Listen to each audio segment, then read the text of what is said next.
Ron Bell, kumusta yung Lunes? Kapoy ba gihapon? Sit back kay kantahan sa tamo ha. Oh, tahong, kakaro-karo, kakaro-karo ang tahong ni Ron Bell. Oh, tahong, nagkaro-karo, nagkaro-karo ang tahong ni Ron Bell. Unya, nawa ba yung kapon nga gikantahan ta mo? Kung napun-an aw, pasensya na. Bitaw na uwanan mi gahapon gikan mi sa 10K Roses, maong magtahong ta karon kay murag padung ko siponon. As I've said before, basta mahigupog sabaw mawa ang akong mga gipamati sa lawas.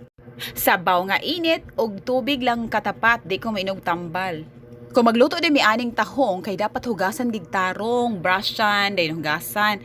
Unya human sa hugas kay amo siyang gisalon permiro. Unya ang permiro niya nga sabaw iyabo na mo. Unya another na pud nga gisa. Lain-lain klase ang pagluto ani ang uban dili ra gisalon at least nailuya para pawa sa lansi.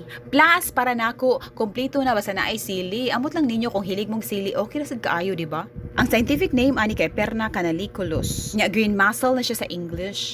Matod sa healthline.com ang review ni Catherine Marengo, packed with nutrients ni siya. Excellent source of iron, zinc, and vitamin B. Hinigupay na sad ko. How about kamo? Happy lunch ninyo. Mo kini Ron Bell Gums.